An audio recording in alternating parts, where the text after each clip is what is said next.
What's up, and welcome back to Interpreting the Stars, where today we're talking about that new Will Ferrell and Rachel McAdams film. It's Eurovision Song Contest, the Story of Fire Saga, which I remember seeing a bit of promotional videos for this one a while back, and thinking Will Ferrell and Rachel McAdams were clearly on crack and made a weird Icelandic music video, and I had no idea it was all about this movie.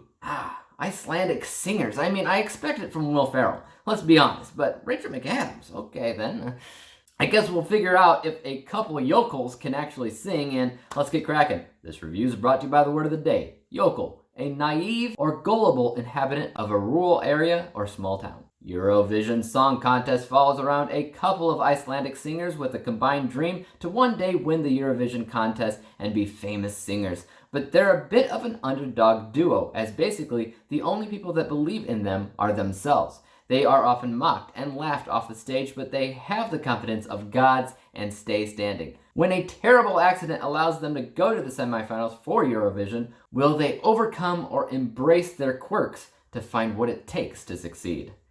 You know what? This film kind of sort of reminds me of when Will Ferrell made all of his sports comedies every other year. I mean, this isn't sports, but it is very similar. There's teams, there's competitions, and structurally, the film works pretty much exactly like those movies did a few years back. Now, you can hate Will Ferrell all you want.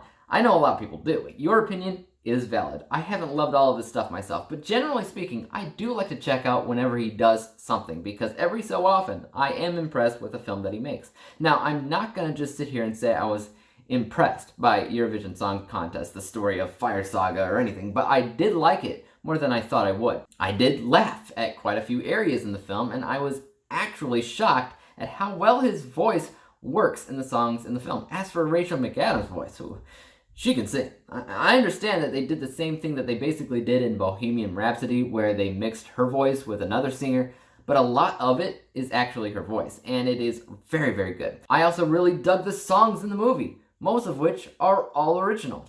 But the film does have a bit of a problem with pacing. Narratively, it's fine. You got your introduction, inciting incident, obstacles, climax, falling action, all that. But the pacing drags on. It feels pretty long. And I feel like a part of that is because they just wanted to shove in a lot of music at certain points instead of story.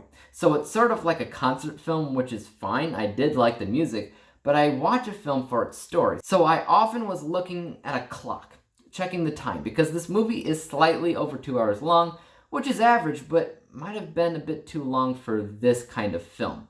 They probably could have trimmed the film down quite a bit, and if they did that, I feel like it would have flowed a little bit better. I'm also not going to sit here and say that the acting is well done. It is not. It's a Will Ferrell comedy, and as such, it's massively stupid, and everybody is following suit, just being stupid. But it does have its moments, as any good comedy should, where it takes a breather, it gets serious. Not too much, of course, but just enough. So the acting is neither here nor there for me. Same with the casting.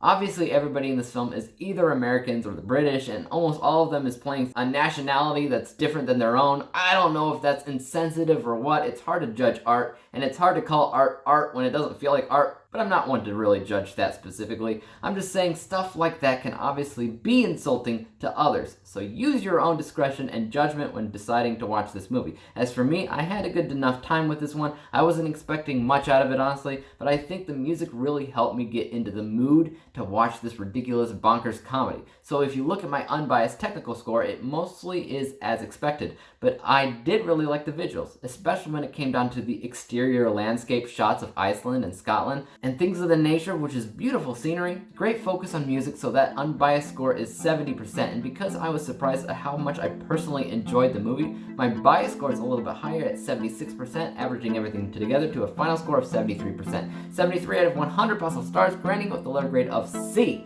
I was not really expecting to enjoy this film. I wasn't really even expecting to watch it, to be honest with you. It wasn't on my watch list, which I had planned movies out to February of next year. But when I saw it pop up on Netflix, I thought, why not? I'd like to hear your thoughts on this musical comedy in the comments down below. Are you a fan of Will Ferrell? Did you like the music in the film? Let me know. As for YouTube, you know what to do. Hit the subscribe button if you like this review, because there's more like it coming out. Hit the thumbs up button, because that always helps with my channel. And don't forget about the little bell icon, because that'll help notify you when I come up with a next review. And until then, peace out.